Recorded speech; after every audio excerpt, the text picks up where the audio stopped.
force the guy on me way too much. Now, this guy is my parents' friend, but he also calls my dad daddy and my mom mom. This guy also has a wife who calls my parents mommy and daddy. And no, it's not in a weird way. He also pretends that they're his parents. He moved here at the same time as them because he's addicted to them. He even legally changed his last name to ours, and he makes his kids call my parents grandma and grandpa. Meanwhile, he makes his kids call his actual grandparents by their first name. This guy has done many things to try and hurt his own real parents, and he has a lot of family issues. This guy has also used them and sponged off my parents for years, and even recently with him staying at their house for free again for months. Like, the guy did this for several years and was sponging off of them living rent-free. Now, that's all good and jolly. I mean, it's their lives, it's their choices, and it's their relationship and business. This creepy guy is somebody to them, and my parents feel like he's a part of their family. He's not related to us in any way, not legally, not by blood or anything like that. He just changed his last name to ours to renounce his real father's name, and so he could hurt his mother. He had previously planned to change his last name, and his mother was devastated. So he thought about changing his last name to his wife's name when they married. Well, he got mad at his mother again and didn't invite his real mom to his wedding until the day before, and this is all after people in his life started guilt-tripping him about it. And then, with all that in mind, he decided to change his last name to our last name, knowing that it would hurt her. This guy has said many times how much he hates his own parents, whom he lived with until he was 22 years old. His mother paid for his private college, his first and second marriage honeymoon, and all other sorts of stuff. But he still hates his mother for making him either move out of her house or stay on her couch when he was 22 years old. All the while, he was using a lot of illegal substances in her house. So basically, this guy has a lot of family drama and a lot of problems. My parents feel bad for him and they love the guy. That's their business, it's their relationship, and it's their life. But I am not comfortable with a 42-year-old grown man that calls his elderly friend daddy and pretends that I'm his sister. This guy tells people that I'm his sister and even has my photo on his living room wall. I've been very clear that I don't like this guy and I will not be around him. This man even used to flirt with me, and he tried to date my two rich cousins to try and get into my family by marriage, while also trying to go after my cousin's money. Well, my two rich cousins dumped him, so he started flirting with me years ago. Then he finally got married and then divorced and then married again. I mostly don't like the guy because he's manipulative, he uses people, he's creepy. I know my parents love the guy and their relationships are their business. I just don't want them to try to force me to be around this guy ever again. My parents had a small holiday party and told me to invite their friends, and we invited a few old family friends that predate this weirdo that he doesn't know. My parents made it seem like it was going to be a holiday party, as if it was just for me and my old friends, but instead they invited this man, his wife, and his kid, all without telling me that they were coming. I would have been happy to not attend the party had I known he was invited, so I stayed in their office, and once the party was loud enough, I left through the side door just so I could go unnoticed. So seriously, how do I respectfully enforce the boundary that I will not be around this creepy man again? How do I make it clear that my parents should not invite me over when they invite this guy over as well? What should I do?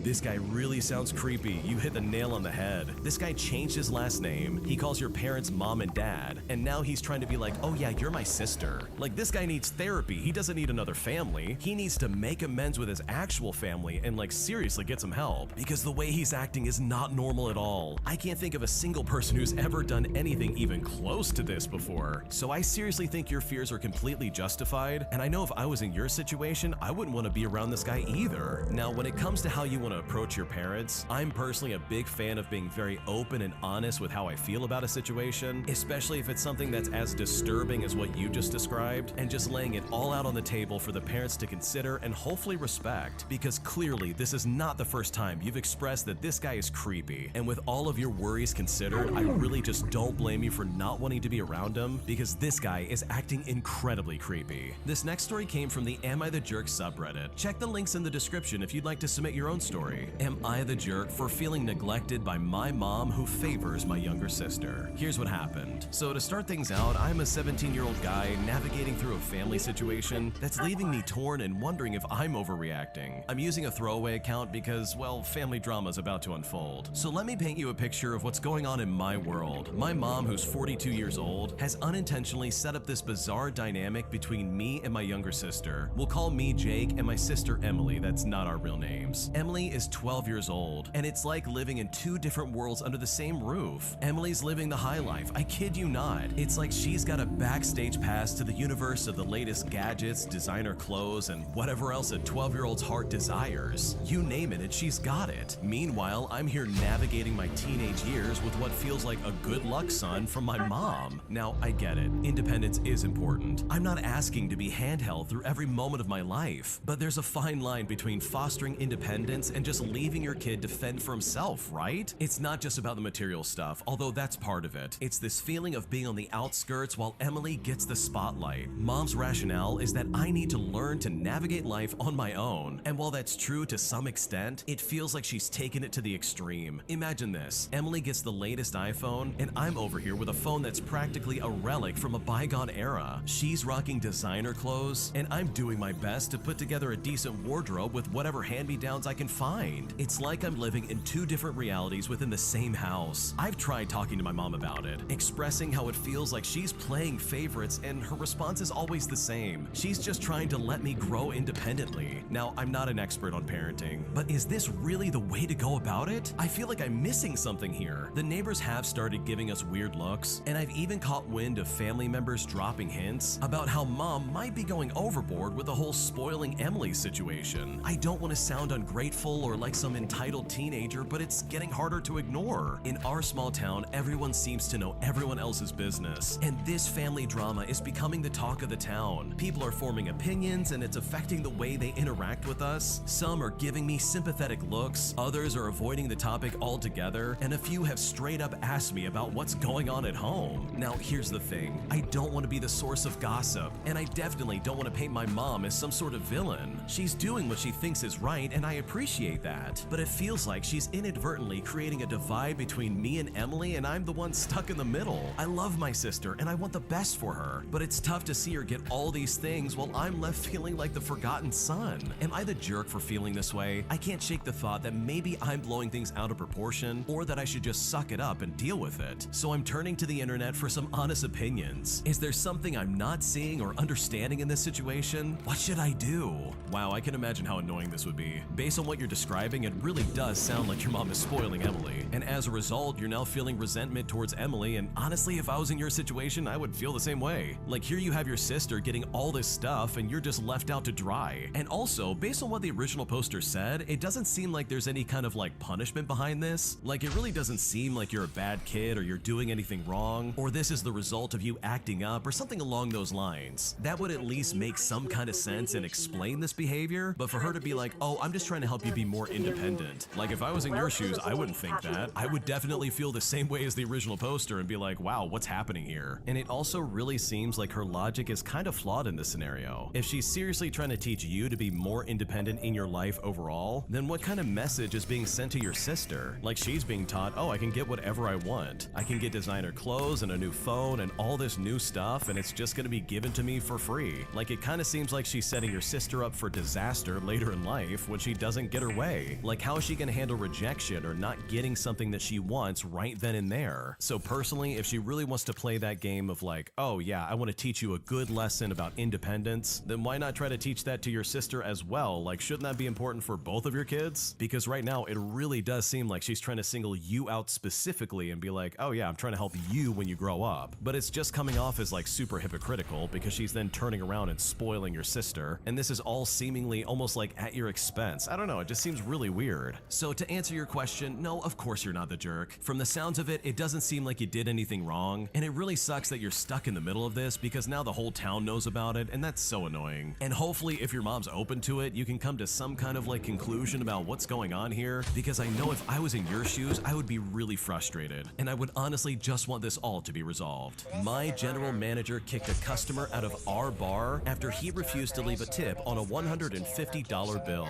and I'm honestly so grateful to have a manager who clearly has my back. Here's what happened.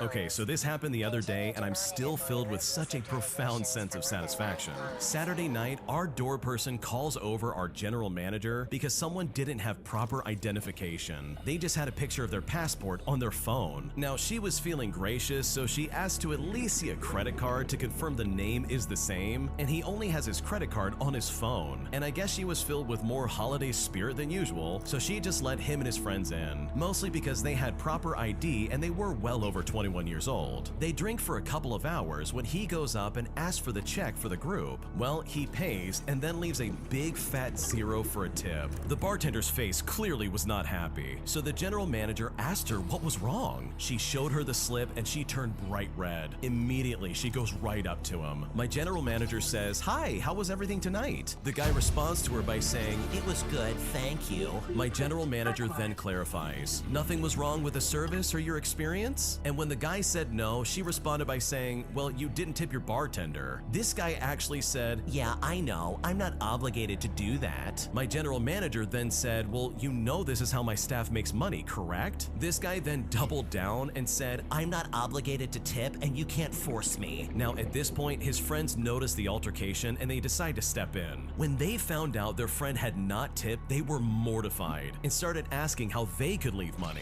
They go up to the bar and we charge them a cent on their credit card so they can tip us. Meanwhile, this dude is behind them with the biggest stink face in the world. Well, my general manager lost it at this point, and she said to this guy, You can get the heck out and wait outside. I hope karma comes back to bite you in the rear end this holiday season. And I wish that everybody in the world had a general manager who has your back like mine does." Honestly, I'm really jealous of the original poster. It really seems like they've got a manager who has their back pretty much no matter what. Like, this lady said exactly what was on her mind, and trust me, I had to censor some of that for the sake of the story. Like, in reality, she did not bite her tongue for a second, and I think you can use your imagination for the swear words that she definitely dropped. But honestly, having a manager that has your back like that really is refreshing, because honestly, in most cases, just from like personal experience, it's very rare to have a manager who's willing to stick up for their employees pretty much no matter what. And to see this kind of defensive behavior in action honestly is just really cool. Am I the jerk for being furious at my husband about a hotel room we were supposed to get? Because right now I am so angry and I'm not letting it go. And at this point, I seriously don't know what to do. Here's what happened. Months ago, I agreed to go on a week-long trip to a luxury Mexican resort over Christmas with my father-in-law. He offered to treat myself and my husband as well as our 2 young children. He is very wealthy and dangles trips like this to corral the family together. Now here's the thing, I did not want to go on this Mexico trip. Instead, I wanted to go on a much less expensive trip, just the 4 of us at our own expense. But my husband really wanted to do this Mexico trip with his dad, so I relented. But I had one condition, that we have a separate sleeping area from our children. I absolutely hate sleeping in a room together. I never ever do it, and I plan entire trips around not having to share a room. It's not just that the kids are loud sleepers and won't stay out of our bed if we're in the same room, which also is true. They're very young, so it's not like we can put them to bed and then leave. Someone will need to be in a dark, silent room with them after bedtime, which is like, what, 7:30 p.m.? So I very clearly stipulated this condition to my husband and father-in-law. Not only that, I asked my husband more than once to confirm that the accommodations were adequate weeks ago, which he did not do. And this week, I learned that the 4 of us had been booked into a single room. And I am furious. The general reaction from everyone, including my husband, is that I'm overreacting and that it's not a big deal,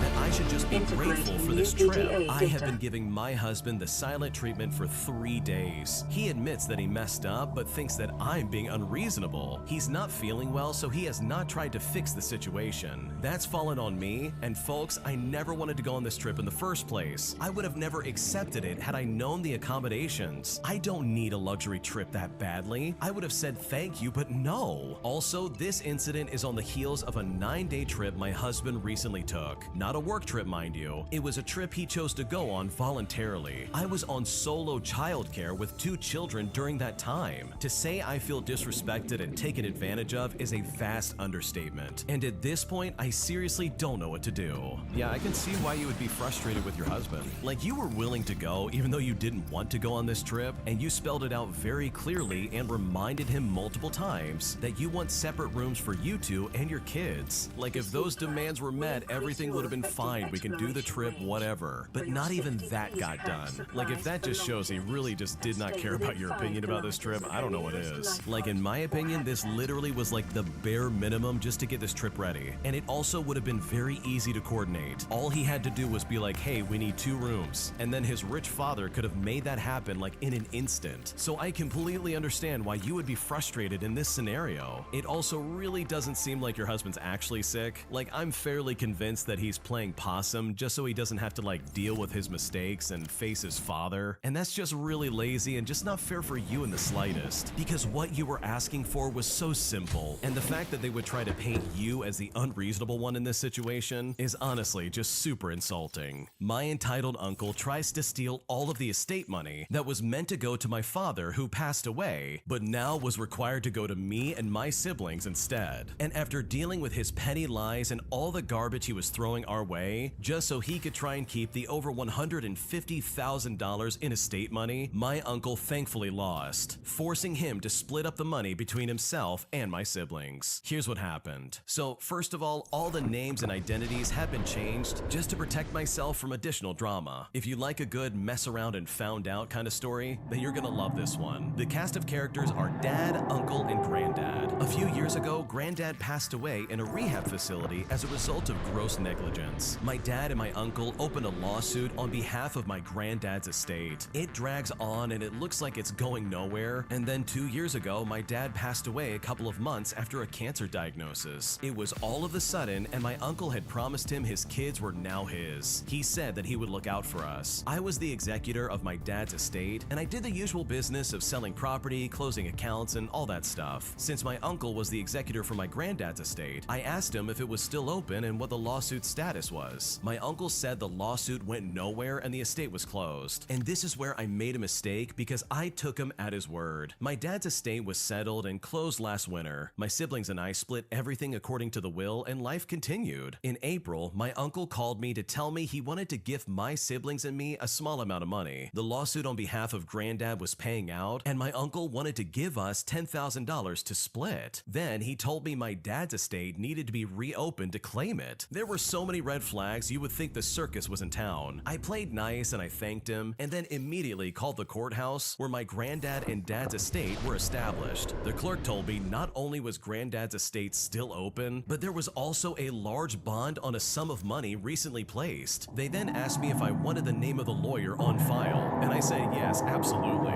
So I called the lawyer, and the receptionist exclaimed that they were trying to find my contact information. The lawyer gets on the line, and as one of the beneficiaries, he's able to fill me in on everything. Right after my dad was diagnosed, the lawsuit for my granddad was settled. My dad passed away without knowing the rehab admitted their part in causing his father to pass away as well, so they ended up paying out a settlement. This money sat in limbo for 18 months through the funeral and the sale of the properties. The first business day after my dad's estate closed, my uncle petitioned for the release of funds as the sole beneficiary. Well, the estate lawyer discovered that my uncle was not the sole beneficiary and requested my contact information, which my uncle claimed he did not have. The lawyer tells him that my siblings and myself were still his beneficiaries even though my dad's estate closed. We were entitled to my father's share. And this is when my uncle called me with this tall tale of wanting to gift us a small amount. The total sum of the lawsuit after taxes and the lawyer's fees was around $150,000. Since my dad and uncle were the sole beneficiaries of my granddad's estate, they would each get half. Guys, I was furious. I called the siblings and we agreed to play it cool.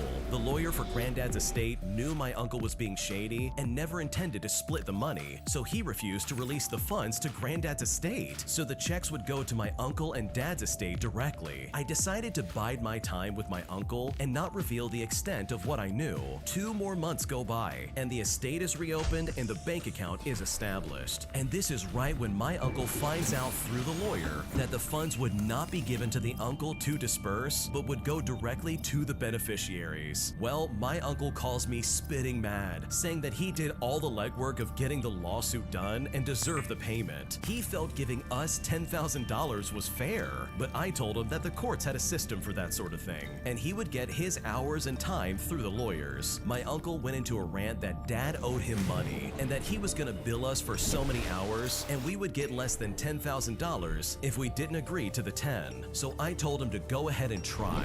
Well, as you might be guessing, my uncle did try. My granddad's estate lawyer wouldn't say how many versions of the application he rejected before they arrived at an acceptable rate the judge would agree to. My uncle wanted us to pay for a grave plot since my dad passed away first and took the last plot in the family graveyard. He wanted repayment for all sorts of things that had nothing to do with my granddad's estate. This poor estate lawyer had to try and beat estate laws and inheritance into my uncle's head, but my uncle was determined to take both of his shares and my dad's. He would say, "I'm the executor and they don't deserve a thing." My siblings and I accepted the first reasonable rate and walked away with half of the remaining balance. My uncle never realized the sum would come off the top, not deducted from my dad's share alone. Despite the paper trail of deception he left, he still feels he's the victim and that we stole from him. He said to us, "The saddest thing about betrayal is that it never comes from your enemies. It comes from your friends and loved ones." And honestly, I'm just so glad we finally got this resolved. Wow, your uncle was really trying to mess you and your siblings over. That must have been so upsetting, and I'm honestly really sorry you went through that. It's bad enough your granddad and your father passed away, but now your uncle's literally trying to take all the money and be like, "No, it's mine, I'm gonna keep it." He didn't care about laws or anything like that. No joke, your uncle was determined to take everything away from you guys. And it's also really insulting for him to be like, "Oh, here's $10,000, you can split it amongst your siblings." It's like, dude, are you kidding? That's definitely not how this is gonna work. So overall, I'm really glad you got that worked out, because I'm sure this was a nightmare to deal with, and the way your uncle was acting definitely was not helping the situation. If you like Am I the Jerk, you're probably going to love Am I the Genius. Check it out, link down below in the description. Also, go to amithejerk.com/submit if you would like to submit your own stories. My entitled assistant school principal demands that all of the teachers turn in their lesson plans for the next week every single week. So I decided to maliciously comply, which eventually led to my assistant principal's life being absolutely miserable, with me eventually getting off the hook.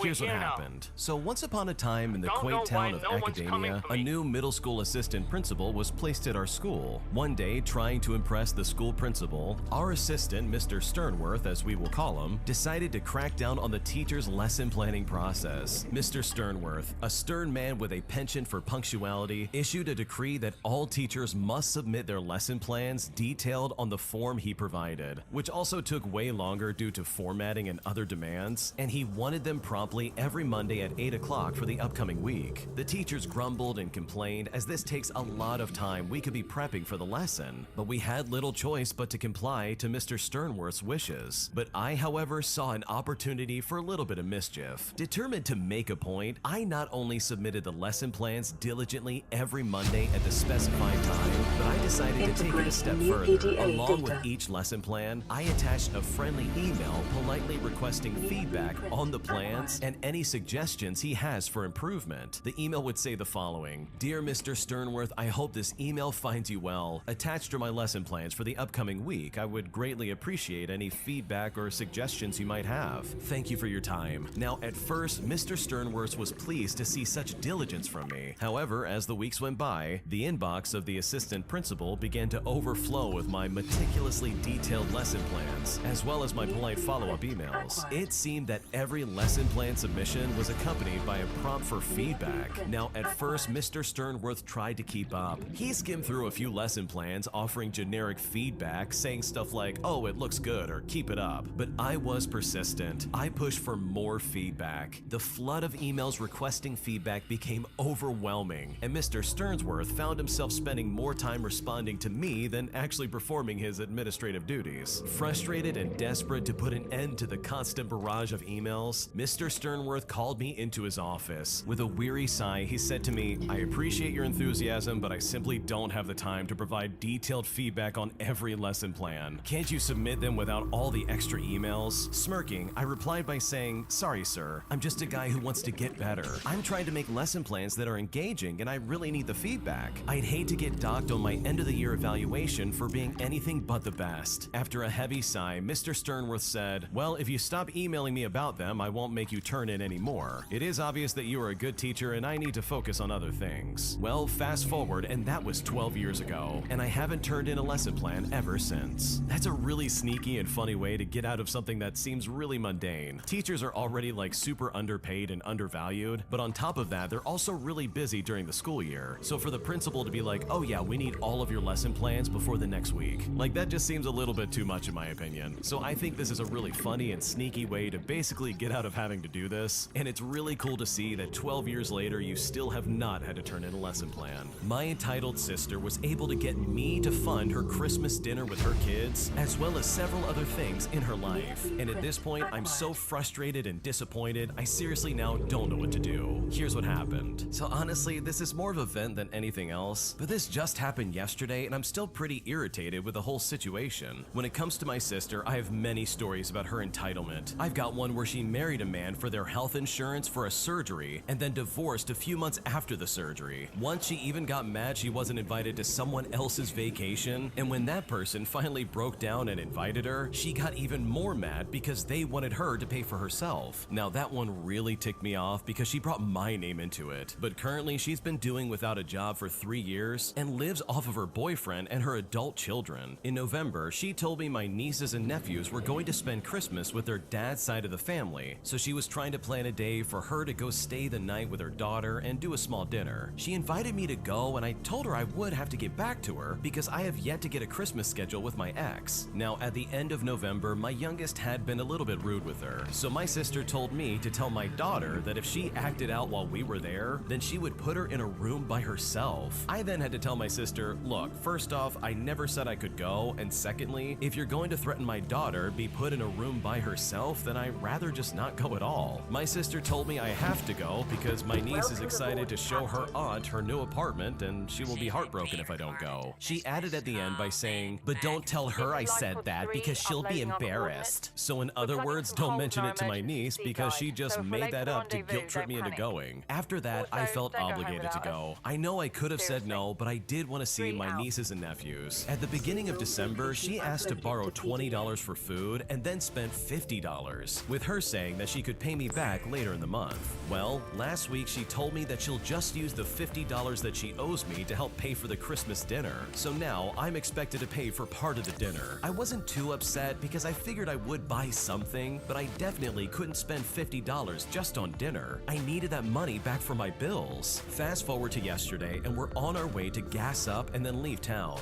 I told her that I planned on throwing in about $10 to help with gas. I know it's not much, but I'm on a budget and none of this was planned. We get to the gas station and she tells me she actually needs me to put more money in on the gas because she only has $10. So I had to put $25 in on her gas tank, and at that moment, I realized why I was invited. She needed money to fund this one-night getaway. We get to my niece's house and she starts making the grocery list, and we had to add a small lunch to the list because we hadn't eaten yet. I told her that my oldest needed something soft to eat because she just had dental work done, and I told her exactly what to get her and she could use the money she owed me to pick it up. Well, she took my oldest to the store with her, and when they got back, my oldest came up to me and quietly asked if she could talk to me. We go outside and she tells me that my sister told her she's getting what she wants, and my daughter will just have to deal with it. Then my daughter tells me that my sister didn't get a receipt and she spent all of the money that she had. Before she left the store, I told my sister I wanted a receipt so I knew how much I was spending and on what. So I went inside and I went up to my sister to ask for the receipt and the rest of the money that she owed me. Well, she had neither, which I already knew. So I had to ask for clarity. Okay, so I'm the one who paid for all the dinner? She says to me, I told you yesterday morning that I didn't have much money. My daughter has to pay for the gas to get us back home. And she said it as if I needed to be grateful that we would have gas to get back home. I mean, she still had over half a tank. This morning at the gas station, she handed me a $50 to go pay $20 for gas and said I could get my kids donuts. Then in the car, she made a snide remark that she was nice enough to buy them donuts and they needed to be nicer to her. Now, somehow I didn't snap at her, but Lord knows I wanted to really badly. I have to ghost her for a couple of days before I can even approach this issue, because if I don't, I'll get pretty mean and I don't want to be the jerk. If I'm a jerk in any kind of way, she'll run to family members and twist the whole story around to make her look like a victim, just like she's done in the past. This behavior of hers is literally the main reason I am no longer close with most of the extended family, because honestly, I simply can't take it any longer. That is really disappointing that your sister decided wanted to do that. Like, she only wanted you to come along so you would pay for stuff. She just wanted you for your money, and that's awful. But I think it's really good that you see the red flags with your sister, because this kind of behavior is so inappropriate. Like, it completely just destroys any confidence you might have in her when it comes to literally anything, because you never know if she's trying to play some angle just to get more money. And hopefully in the future you can just say no and stop it right then and there, because otherwise clearly your sister's probably gonna string you along and make you pay for more stuff that you don't want to buy. My boyfriend really wants me to convert to his religion and has even stated that we would never get married or have any children unless I join the religion that he belongs to. So now I feel like I'm at a crossroads, and at this point I seriously don't know what to do. Here's what happened. So my boyfriend and I have been dating for about 5 months now. He is my first boyfriend and our relationship is almost perfect. We have a ton in common, we enjoy the same hobbies, he's kind and generous and super affectionate, and I am so incredibly happy with him. The one and only problem in our relationship is religion. He is very devoutly Christian and I'm agnostic. We actually discovered this about each other on our first date when religion happened to come up. He jokingly offered to convert me and ended up going on a long tangent about religion. In hindsight, maybe this should have been a red flag, but I was so excited to finally be dating someone who was so nice and easy to talk to. And I don't mind dating someone who's religious as long as they respect that I'm agnostic. I've always made sure to be very respectful of his beliefs, and he seemed to be accepting enough of mine, though he made it very clear he doesn't agree with them. After dating for a few weeks, I wanted to make us official. When I told him this, he was suddenly extremely hesitant. He then finally confessed that while he could be my boyfriend, he stated that we could never get married and we could never have kids. And this is all because he's a Christian and I'm not. He still wanted us to keep dating, but he just would never marry me. And I was heartbroken when I heard that. For me personally, dating is how I find my future spouse. I mean, I don't casually date, so this was really upsetting to hear. But I really liked him and I cared about him, so we kept dating anyways. I just couldn't bring myself to end the relationship. As time went on, I started to notice him saying things like, "Oh, we should live in a house like that someday," while also discussing how we would teach our kids things, while also mentioning other things about living together and having kids, not actually making plans or anything, but just offhand comments every once in a while. This gave me hope that he had changed his mind and could now see a future with me despite our different religions. So about 2 weeks ago, I asked if he had changed his mind, and after more hesitation, he told me that no, he has not changed his mind. He still can't see himself marrying a non-Christian, and he said he was making those comments because he assumed he would be able to convert me someday. Even though I tried to compromise with him, he simply wouldn't budge. I even offered to go to church with him and allowed him to raise our hypothetical kids Christian as long as I can still be agnostic. He also made it clear that he doesn't understand what it means to be agnostic, questioning how I can be a good and moral person if I don't have a religion to base those morals on. I started to get really frustrated and it turned into a fight. He ended up telling me that he loves me, and I panicked and I was desperate to keep him, so I agreed to think about converting, and he was overjoyed. Well, since then, I've been incredibly stressed. I've tried to read the Bible, I've tried to get into religion, but I just can't do it. It doesn't feel right to me. I realize that I can never give up being agnostic, but I don't want to lose the person I love. He said we should just keep dating, and I agreed because breaking up is unthinkable to me. And since then, we haven't talked about religion at all. I know we've only been together for 5 months, but I truly am in love with him, and I want us to be able to get married someday if that is in the cards for us. I've learned from reading online that interfaith relationships can work, and I want more than anything for us to work out as well. So can I convince him to accept me despite our different religions? What should I do? I can definitely see the dilemma that the original poster's going through, especially with the fact that the boyfriend is just unmoving on going any further than just dating. First of all, I just want to say, in my opinion, you don't need a religion to have any kind of morals in your life. That statement from the boyfriend is just completely untrue, because I know plenty of people who are atheist or agnostic who are wonderful people, and they've never had any kind of religion in their life, or they actively avoid it. So that part of what he said is completely wrong in my opinion, and honestly, it's kind of rude if you think about it. But if the original poster really does date with a hope of saying, "Hey, I'm trying to find my future spouse here," or something along those lines, then honestly, it kind of makes me question why they would even stick around in this relationship. And I say that because it really seems like the the boyfriend has like made up his mind. They won't have any kids together and they will never get married. And from the sounds of it, it really seems like these are things that the original poster really does want in their life. So it makes me question why you're still dating this guy in the first place. And don't get me wrong, I'm not saying like break up with him or anything like that. I mean, maybe there is a future where he changes his mind and he's willing to get married and all that good stuff and it all works out. Because other people have made this kind of situation work and I'm sure that you two could figure it out. But as of what we know, it kind of doesn't seem like this is a good fit at all.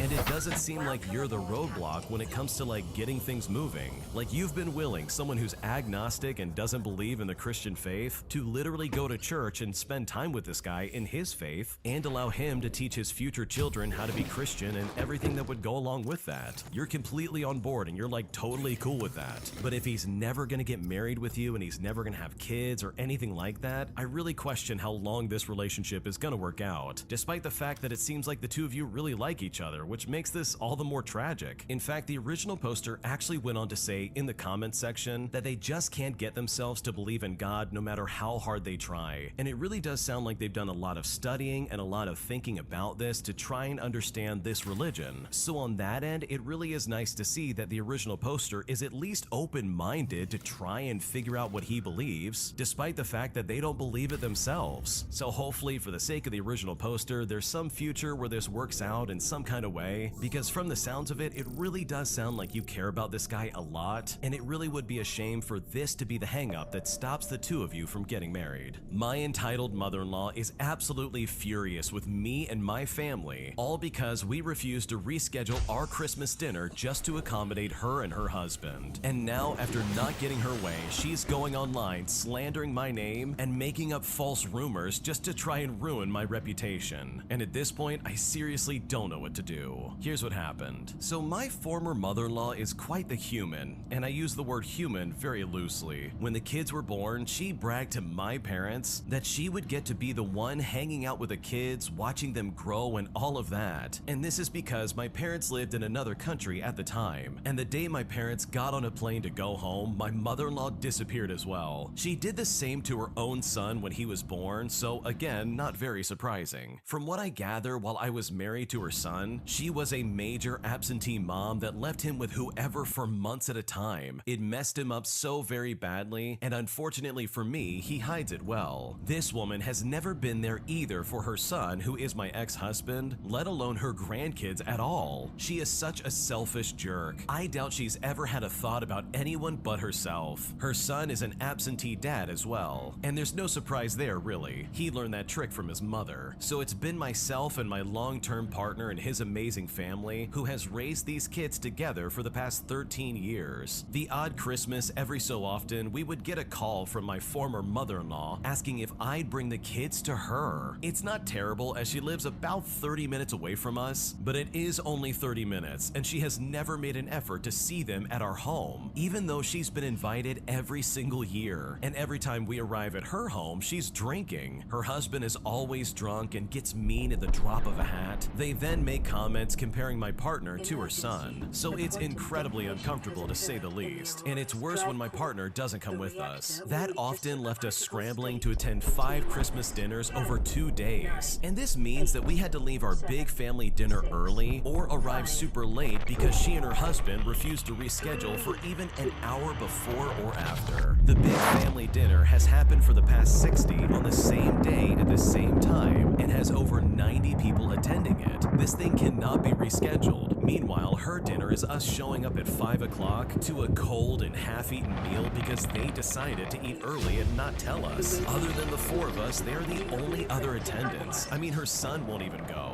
which is how I got roped into this every year. The last few years have been very rough with my grandparents passing on and my own parents becoming incapacitated, so the Christmas dinner crawls was dwindled to a more reasonable 2 dinners. It was going to be dinner with my parents and my partner's family. Well, this morning at 7 7 a.m., my former mother-in-law called and demanded, no, she didn't ask me, that she and her husband see the kids who are now nearly grown. The kids say no, they don't want to go there this year, and said that she could come here for our dinner instead. I obviously don't like her much, but I do try to hide it well for my kids' sake, and she is my kids' grandmother, and as such, they have every right to include her to a dinner in our home. They also invite their dad every year, though he usually spends the holidays drunk and high, crying to whoever will still listen to him babble about how lonely he is. Yes, he is just as ridiculous as his mother, he just hides it much better. So we told her she's welcome up so long as she and her husband are not drinking. We've been through that enough with my ex, and we have no alcohol at home because of it. She agrees, though you can tell that she's not happy about it. I tell her we will be sitting down at around 5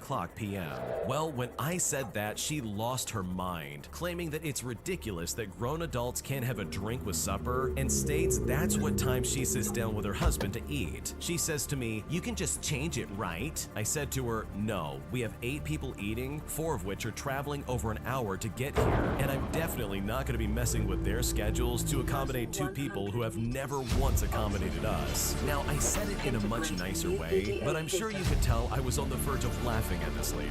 Well, she got angry. She hung up the phone and now has started posting on social media about how I refuse to allow her up so she can give her grandbabies their gifts. And I just have to say, she and her son are well off and play the extravagant gift game well enough to keep my kids interested, which is just another form of toxic manipulation. But the kids don't see it that way just yet, so we say nothing. But the joke's on her though, because apparently I'm not the only one that notices the awful treatment of myself, my partner, or my kids over the years. My inbox is now being flooded with messages on my side, sending me screenshots of what she's calling me and my partner, telling me that she's toxic and how she steals photos from my social media and pretends like she sees my grandkids more than once a year, even though she can't tell anyone what grade they're in. Every message warns me to keep my kids away from her and her son because they are terrible people. My former mother-in-law is on my social media, but I must have blocked her because when I look, there's nothing there. I mean, not even her name shows up in searches anymore, and I'm honestly really happy about that. This was the best Christmas present I could have expected this year after 2 very hard years. So thank you, Santa, for allowing the trash to finally take itself out this holiday season. It's been a very long and frustrating 14 years, and I appreciate it more than you'll ever know. Yeah, that lady sounds like a nightmare to deal with. She seems like the kind of person where if she doesn't get her way, then everybody else is gonna have to suffer because of it. And then add on the fact that she's like not at all accommodating in the slightest and expects you to do everything she wants you to do, all because she's either too lazy or just neglectful. That's just super weird and just really toxic. So I can see why it would be like a really good Christmas present that you don't really have to deal with her anymore. Because I know if I was in your shoes, I would be miserable having to deal with her every single year. If you like Am I the Jerk, you're probably going to love Am I the Genius. Check it out, link down below in the description. Also, go to amithejerk.com/submit if you would like to submit your own stories. Am I the jerk for kicking my sister out for Thanksgiving dinner when she announced my pregnancy without my permission? Here's what happened. So with my family, we have a tradition. When my siblings and I grow old enough and get our own houses, we decide who will do Thanksgiving dinner at our house. I have 2 other younger siblings. The middle child is John and the youngest is Sarah. John and Sarah are not their real names. Well, this year I was chosen and very excited because I was pregnant. Now, only Sarah knew because I told her, and I warned her not to tell other family members, and she promised not to tell. This will be important later on. Well, fast forward to Thanksgiving Day and my house is decorated head to toe. My husband and I spent a lot of time on it. Family members started coming, and my plan was for me to announce my pregnancy when we were all eating dinner. Now, none of my siblings were married yet since I was the oldest, and when Sarah came through the door, I whispered into her ear, and Sarah swore that she told nobody. And I was just really thankful that Sarah did not spread the word and let anybody know about the good news. Our family talked for a while about the internet, and then we sat down to eat. We prayed and said our usual grace before we ate, and I thought about announcing my pregnancy in the middle of us eating. Well, that's when Sarah suddenly stood up and all eyes were on her. She said, "Everybody, she is pregnant," and then she pointed at me. Everyone in the room looked at me and started cheering, but before they could celebrate, I had to step in. I I shouted at Sarah that I wanted to tell our family myself. Sarah ruined a special moment for me.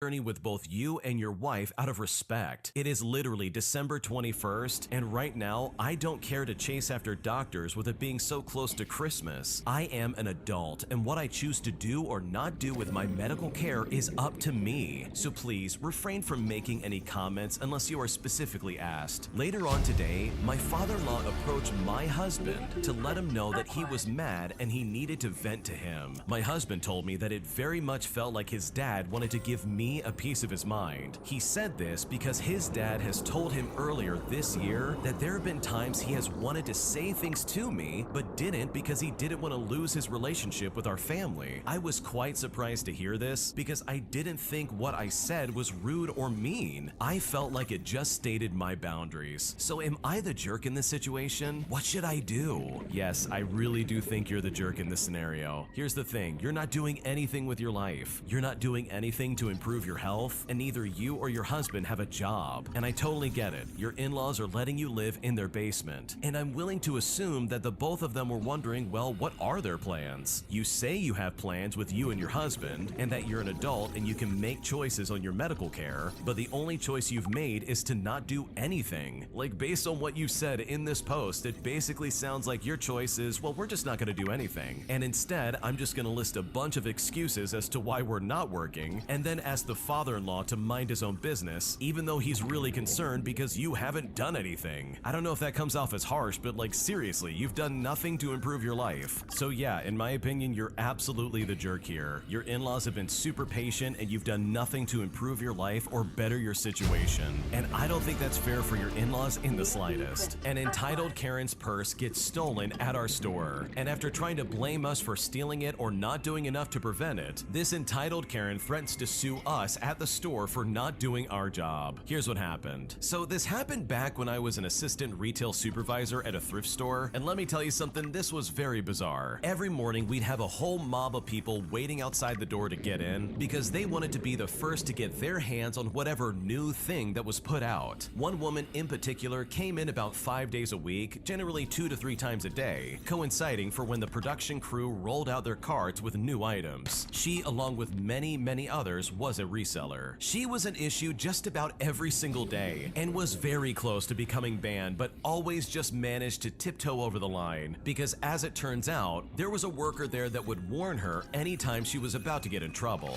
She also didn't like me because she liked to rip or cut the tags off of items and would lie about the prices for similar items, and I would be the person that would not let her get away with that. So one day she comes in, gets her purchases, and leaves. She takes her cart out and leaves it outside in the parking lot, as you do, and later comes back to find that the purse she's left in the cart outside the store is now gone. Now first, she accuses us of stealing it, but we've got nice cameras and the police are called and the evidence is handed over, with her purse eventually being found and returned. Now you would think that that would be the end of it, but no, of course it's not. For the next several weeks, she continues to come in as normal, but this time she is telling every customer within earshot that we allowed her purse to get stolen, that we didn't do our due diligence, and that she was getting a lawyer and was intending to sue us. Unfortunately, management said if we banned her now, it would look like retaliation. Then the regional director got involved, said something about her threatening a lawsuit meant something or another, and if she continued speaking to other customers about it, we could finally ban her from the store. Well, of course, her little friend got into her ear and she finally shut up about it, so once again, we were unable to ban her. Now, the best part about this is that she was so mad about us not doing anything to stop it, but we found out when the police found the guy who stole the purse, he had a weapon on him. And trust me, lady, I'm not about to expire for your stupid purse. Yeah, customers who act that way are super annoying, especially when you're working the register and you see them like skating around the system. Like, they're very clearly just trying to like catch a deal or something like that by like messing with the tags. Also, they could just try and get like, what, maybe $5 off of what they're buying? Like, seriously? Is that really gonna to break the bank? Like, that's just super annoying. And the original posters got it right. Like, they only want it cheaper so they can resell it online. And don't get me wrong, there's nothing wrong with that. Like, hey, if you make money doing that, go for it. But purposefully damaging merchandise just so you can get like a better price, that's crazy to me. Not to mention her purse going missing and her being like, oh yeah, I'm gonna sue you, this is your fault. But like, what did she expect the employees to do? You're expecting hourly workers who probably make a little bit above minimum wage to go chasing after your stupid purse? Oh, and by the way, this guy had a weapon on him? Like, there's no way that's happening. And also, who in their right mind would know that she lost her purse without her saying something in the first place? It's just one big cycle of like blaming somebody else for their own stupidity. It's honestly annoying. So maybe at some point you can get this lady banned, or at least find the employee that's like ratting out your plans, because I can imagine dealing with this lady on a daily basis must be miserable. And I know if I was in your shoes, I would be very annoyed very quickly. My entitled biological dad has treated me terribly my entire life, and after a lifetime of dealing with that, I finally put my foot down and told him exactly how I feel. Here's what happened. So my biological dad was never really around when I was a child. He was an alcoholic and spent any free time drinking or passed out from drinking. He was never physically awful, but he did many things that traumatized me for life. Once my mom finally left him, he had no contact with us for years. Luckily, she eventually met an amazing man that became my stepdad and the man that will always be my real dad. And this will be important later on. When I was 15 years old, he tried to come back around, and a few months into this new man act, my mom asked him to take me to the doctor for an extremely painful foot infection. I was prescribed pain medications and sent on my way. Well, he went and got my prescription and kept every last pill for himself. He knew I would tell mom, so it was another 15 years before he came back around again. Now, he really seemed to try this time. We took things slow and actually began forming a real relationship for the first time in my life. On Christmas 4 years ago, we planned for him to come stay with me and my boyfriend. Well, he canceled last minute, but I told him it was okay and we'd see him another time. But that was apparently being too harsh, and he then went no contact with me. I mean, I don't know if I was supposed to beg him to come along or what. Well, 2 months after Christmas, my now husband proposed. It was a quick engagement. We were engaged in February and married in June, and it was an extremely small wedding. I sent my biological dad an invite and didn't even get a response. Either way, I planned on having my stepdad walk me down the aisle. He was the only one that raised me and dealt with the awful stuff I had from my childhood. He was the only one who was always there for me no matter what. Well, when my biological dad found out, he flipped. He disowned me, told me what a horrible daughter I've always been, and according to him, I've done things that are just as bad as what he's done, which by the way is just a flat out lie and proves how delusional he really is. It's like a slap in the face for him to not be able to walk me down the aisle. He rewrote my entire childhood like he was some sort of saint and deserved to have these father-daughter moments. But I let out all of the anger I had for him right at that moment, and I told him exactly how I felt all these years. And after that, we haven't spoken since. My wedding day, though, was the most special day of my life for more than one reason. My stepdad walked me down the aisle and was beaming with pride. He was so thrilled that I asked him. But 5 weeks after the wedding, I get a phone call that shook my entire world. My stepdad was admitted to the ICU and it wasn't looking good. And then he passed away 1 week later. My wedding was our family's last time getting together, and I'm so thankful that I have those memories to cherish and that I didn't allow my biological dad to ruin one of the last moments I got with my real dad. Wow, that's a really sad ending, but honestly, you did the right thing. Like, first of all, your biological dad doesn't sound like a good person at all. He was stealing pain medication from you behind your back, and he did awful things to you when you were a child. Like, this guy is clearly a massive piece of garbage, and I'm kind of glad that you had a stepdad to step in and literally be there for you,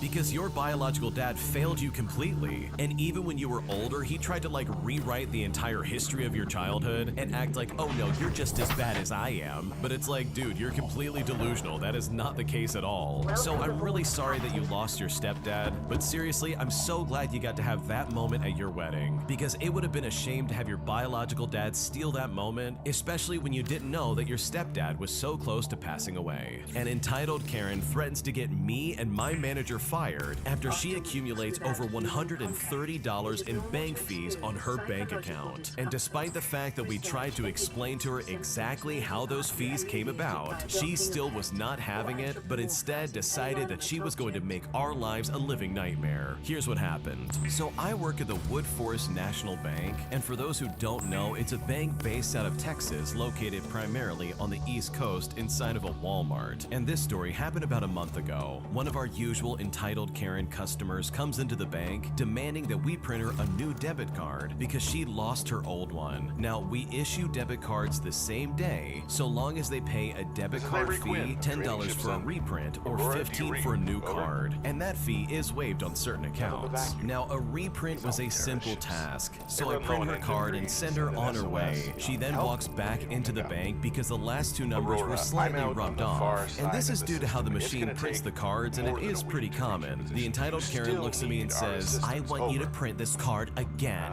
I look at her and I ask, "Is it not working?" She says with a scowl, "Look at the last two numbers. Other banks don't give me cards with rubbed off numbers." I apologize to her and I say sometimes that happens with a machine. It rubs part of the numbers off when activating the chip. She simply says, "I don't care. It looks terrible. Do it again." I explain to her that, "Ma'am, I don't think this is a good idea. We really don't have control over how the machine works." This entitled Karen then raises her voice. She says to me, "I don't care what you have to do. Just print my card again so it looks nice." She then takes a pair of scissors and cuts up the card into tiny pieces in front of me. "Print this stupid card right now, or do I have to close my account and contact your manager?" Now, this specific market manager isn't someone you would know unless you have had a conversation with him before. So it's obvious she's trying to name drop him to get me to shut up and comply. So I decided to maliciously comply and get back at this Karen in a way she will never forget. I turn over to my manager and he gives me a nod. I then put on a devious smile and I say, "Absolutely, ma'am. But to ensure this won't happen again, we will need to change the numbers, so I'm gonna need you to sign some things." The entitled Karen looks at me smug. She says, "See, was that so hard?" We then spent the next 10 minutes printing out new cards until we get one that doesn't have the numbers slightly rubbed off. Each time the card isn't to her liking, she cuts it up and says, "Do it again." So I just smile and I say, "Sorry about that, let's try again." And I did this until 8 cards later, and she finally gets a card number that isn't rubbed off. She looks at me and says, "Finally, this card looks great, thanks." She then just leaves with a smug grin, thinking that she won,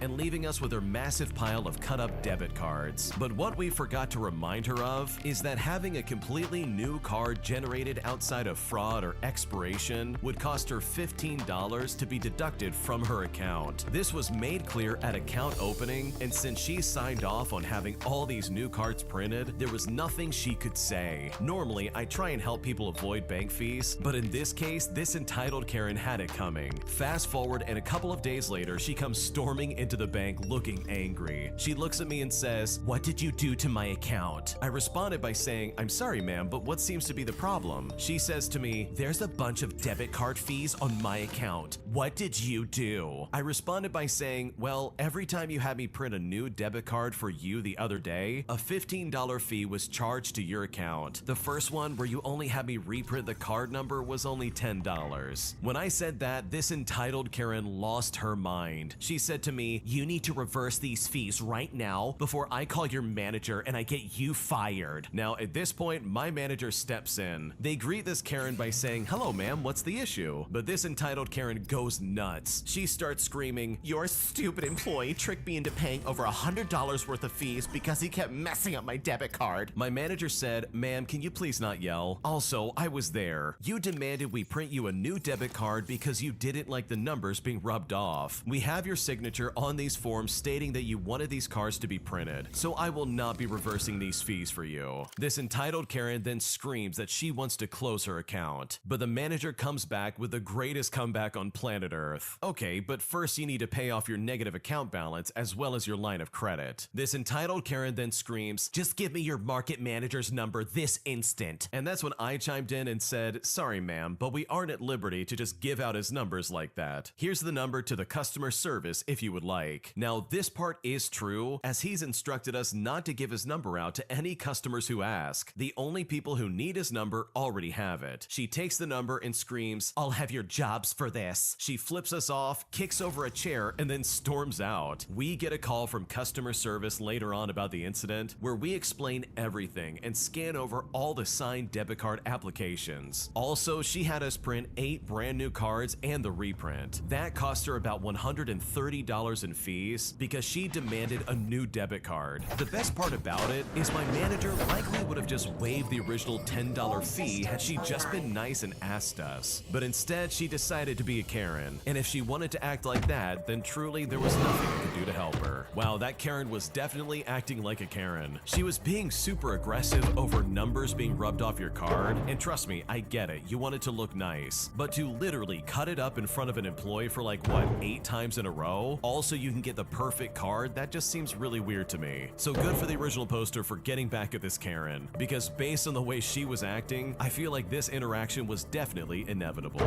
If you like Am I the Jerk, you're probably going to love Am I the Genius. Check it out, link down below in the description. Also, go to amithejerk.com/submit if you would like to submit your own stories. Am I the jerk for canceling my aunt's invitation to my wedding, even after she traveled the world just to attend it? Here's what happened. So my husband and I got married 3 weeks ago. My husband is from South Africa, but I'm French. So our wedding in the savannah in South Africa was a huge trip for the 13 French guests. We rented a beautiful lodge where we see lions and elephants and so many other things. And to thank everyone for coming all this way, we rented it for 2 days. The first day would be for the wedding and the second day would be for the pool party. We only invited 30 people and it was the people that we love. Now, I had a huge argument with my aunt 8 years ago and we cut ties ever since. But during the invitations, I thought about how close we used to be and I decided to invite her. There was no +1 for anyone, so I only invited my aunt, not her partner or her kids since I barely knew their names. My aunt said she was happy but insisted that we invite them as well. I told her no, but my mom teamed with her and pressured me a lot during the year. I explained that the ceremony meant everything to us and that we only want people we love to be present. But my aunt booked flights for her, but also for her family. She said it was a family trip, but added that she heard some of my guests canceled, and so there is now space for her family. I told her that it would not be happening, but that her family could join us for the pool party the next day. After that, I got even more pressured by my mom into inviting them for the wedding itself. And this is because they're coming all this way. But I kept refusing, and I tried to finish my dress without my mom. On the big day after the ceremony, my husband and I left for an hour in the savannah with the photographers to make a few photos. As soon as we came back to the lodge, my aunt came to me smirking, and in her arms she was holding her kid with her partner standing behind her. Now, I'm not the scandal type, so I didn't know how to react. I kissed the kid hello and I shook hands with her partner. I immediately felt sad for not defending myself. I then heard my mom and grandma telling my aunt about the extra chairs and food we had and that her family must stay for dinner. My sister lied to me, saying we don't have enough chairs because some are broken. So my aunt announced that they are leaving. I asked why they were leaving. She was supposed to stay for dinner and they are only 5 minutes away. She replied that she never intended to stay for dinner, but that she will spend time with us when they come back tomorrow for the pool party day. And honestly, I was shocked. And you know what? I replied that I had a change of plans and that she and her family could not come for the next day anymore. My mom, who was usually lovely, absolutely lost it and told me that I had no right to cancel my aunt's invitation to the pool party. But I reminded her that we paid for the whole wedding ourselves and that she has no say in who I host. And that's right when I walked away. But she yelled at my back in front of everybody. She was screaming that the conversation was not over and that I better come back. My sister had to physically bar my mom from running after me. But still, I stood my ground and I kept my aunt from coming back the next day. So honestly, am I the jerk here? What should I do? No, I don't think you're the jerk at all. I think your aunt and your mom were really like conspiring against you, and they basically tried to like work it in so it made you look like the villain if you did anything they didn't like. So I seriously don't think you're in the wrong, and I think your mom and your aunt are completely corrupt for trying to do the things that they did. My entitled friend refuses to tip anybody who is a server, claiming that they make enough money in the state we live in. And I'm honestly so embarrassed to eat with them, I now seriously don't know what to do. So I live in a high cost of living city where minimum wage for waitstaff is $15 an hour. It's been a decade and a half since I was barely scraping by on $15 an hour, so I can imagine it's absolutely horrifying today. My best friend of 20 years is disabled, but she and her husband recently sold their home and came away with a lot of money from the sale. She's blown through most of this money. She's bought a new car, furnished her apartment, bought expensive gifts. She doesn't work, but she can't get disability for complicated reasons. reasons. Anyways, occasionally we go out to eat at chain restaurants, stuff like Applebee's or Chili's or even Olive Garden, and usually at some point between us ordering and the entree, she will comment loudly about how she doesn't tip because servers here make $15 an hour, and that is a livable wage. She says it's not like they're only making $4 an hour, and she doesn't feel that servers should expect more than that. The first time this came up, I was flabbergasted. I said that I've worked with servers briefly many years ago, and I know how much they count on their tips, and that I was never going to not tip for that reason unless we were in a tip-free establishment. She and her husband usually duck into the bathroom after the wait staff drop off the check and they put down their card. So I slipped some cash behind my receipt in addition to the tip I added to my card. I just felt like garbage because our server was really awesome, kept all our drinks filled without interrupting conversation, brought extra napkins, and helped us clean up a spill. So I picked up their tip, but I can't afford to do that every single time. So it makes me wonder, those of you who might be in this situation, making a high minimum wage in a high cost of living area, do you still expect tips? Is she the massive jerk I think she is for not tipping? I mean, am I overreacting in some kind of way? Because if people say yes, you still expect tips, I'm limiting our dining out to counter service places only. And if they don't, then maybe I'll still go to a sit-down restaurant. I'm going to keep tipping regardless of what she does, but I don't want to be in a situation where servers start associating me with awful tippers. We go to the same places often enough that eventually we'll be remembered, so that's definitely in consideration as well. Honestly, I think the original poster is asking the wrong question. Instead, I think they should be asking themselves if they should be going out to eat with these people ever again, because these people sound like they're miserable to eat with, especially if they're trying to antagonize the servers right off the bat. Like, who would seriously start off by being like, man, I'm not gonna tip anybody. You guys make enough money with $15 an hour. Like, what in the world is going on here? Why would you like start off with that kind of like animosity? In my opinion, regardless of what the server makes, I'm still gonna tip them for their work. I'm paying for my meal and their service when I go to sit down at a restaurant. If I was picking up the food or going to fast food or something like that where I'm not being served, then in my opinion, at least from my American perspective, I'm gonna leave a tip. So for them to just loudly be like, wow, you guys make enough money, I'm not giving you any more. That is such a weird thing to say, and honestly, I would just not want to put up with that in the slightest. Am I the jerk for banning my teenage nephew from my house and keeping my family away from him on Christmas, all because he definitely has a history of stealing stuff? Here's what happened. So on Thanksgiving, my daughter lost her AirPods, and when we tracked down the AirPods using Find My AirPods, they were at my sister's house in my 13-year-old nephew's bedroom. He claims that it was a mistake and that he thought that they were his. But when we got them back, the AirPods was still in the pink donut carrying clip that my daughter uses. Now, this 13-year-old nephew has had a lot of mistakes over the years, from taking gaming controllers, AirPods, toys that he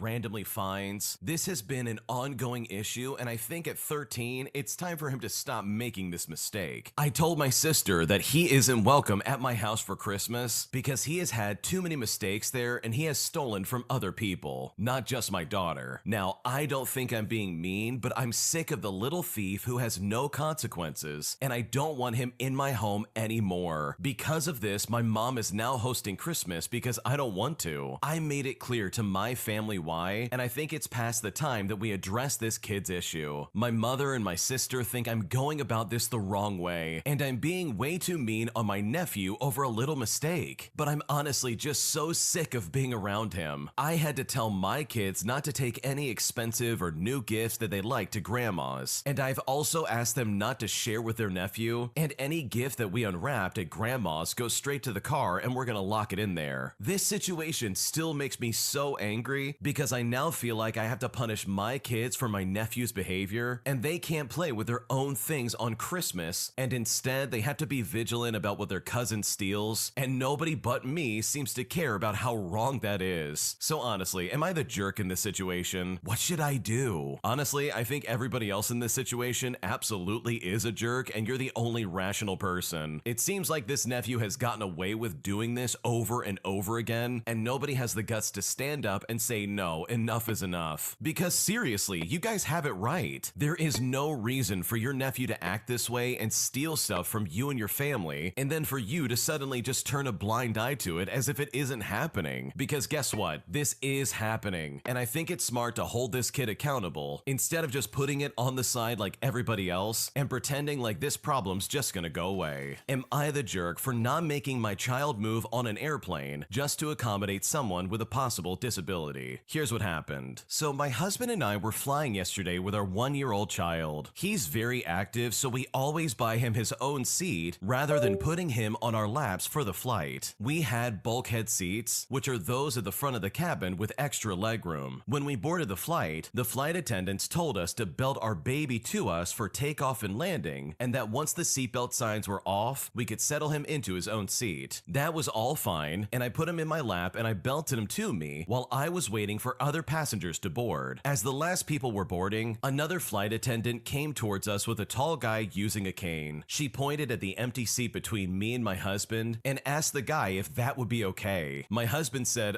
excuse me, what do you mean? The flight attendant then said, this gentleman is in some pain and needs some space to stretch his legs. The only bulkhead seat we have open is between the two of you. If you'd like to move next to each other, I'm sure this gentleman wouldn't mind sitting in the aisle or the window. I then spoke up and I said, that's not an empty seat, that's my baby seat. The flight attendant then said, ma'am, children under 2 aren't allocated seats. Please let the gentleman sit down. And right about now, we had blankets and a couple of kids' toys on the middle seat. Well, my husband, taking out passports and boarding cards to show her, he said to her, yes, we know you don't give infant seats, which is why I paid for it. My son is sitting here. I'm not holding him for a 10-hour flight at night. We planned ahead and I'm sorry, but this man cannot sit here. The flight attendant went and got the head flight attendant who agreed with us, and they carried on to find the dude an open aisle seat. The flight took off another 15 minutes later, so I'm assuming it got all sorted out, but when we told my husband's family after the flight, his parents started going on about how that's what's wrong with this generation, because apparently we don't consider others enough. So seriously, I need to know, am I the jerk in this situation? What should I do? You are definitely not the jerk, and for this guy's family to be like, wow, you don't consider other people, that is just really weird to me, because it really seems like this old guy didn't consider anybody else when planning his ticket. Like, if he knew he was gonna have problems and his legs were gonna give him issues, why did he not try to plan ahead and grab a seat with more legroom? Like, I don't know about you, but it's kind of annoying to have somebody else's problem thrust upon me and then being called selfish when you say no. So in my opinion, I definitely don't think you're the jerk, and I think anybody judging you harshly is just completely missing the point, because you and your husband planned ahead, and if other people don't like it, then honestly, that's their problem and not yours. Am I the jerk for telling my niece that I'm not obligated to find her a job with me, all because she's allergic to dogs and can't fulfill the duties that I really need at my house? Because right now, I'm being called insensitive, and at this point, I seriously don't know what to do. Here's what happened. So I live with my husband and our 2 dogs, which is a 20-minute drive from my childhood home. My parents are there with my 2 nieces by the name of Sally and Emma, who are both 16 years old. Sally and Emma are not their real names. Sally is my brother's who passed away along with his wife 2 years ago, and my parents are now her guardian. And Emma is my sister's who is currently working overseas for a few years. She went to stay with my parents about the same time Sally did, and her mom is due back in the middle of 2024. Emma's father has never been in her life. My husband's family lives a few hours away, and we always spend the December holiday with them while my parents get Thanksgiving. Ever since the girls moved in with my parents, I offered them the chance to pet sit my dogs for my husband and me. They would need to take them on walks and feed them and all of that, and we offered a rather generous pay for the job. Well, Sally is allergic to dogs, while Emma is not. Emma took the job and did well and has been our December pet sitter for a couple of years now, as well as the occasional shorter-term sitter other parts of the year. Last week, I went to visit my parents and to ask Emma if she will pick up pet sitting again, which she happily said yes. I noticed that Sally was a bit sulky and asked her what was wrong. Sally said that Emma was lucky to be working for me at such a great pay and that she's guaranteed a job every December, and that Sally has to work minimum wage with the occasional babysitting jobs. Sally then said that I should get her a job too, just to be fair. I told her I don't create jobs, I just hire people for them. The jobs were just there, needing to be done, and it is unfortunate but not my fault that she's not qualified for a job that I am in need of. But but Sally said an allergy is not something that she can control, and Emma shouldn't get to reap the benefits, and it's not fair. I told her that sometimes life isn't fair, and I suggest that she finds what she can do and make the most of it. My mom later called me and said that I was being insensitive, and maybe I could have Sally help file my documents or something like that. Well, I told her I would be wasting time and money having Sally do something that doesn't need to be done. My mom said my husband and I are well enough off, and we can spare a few $100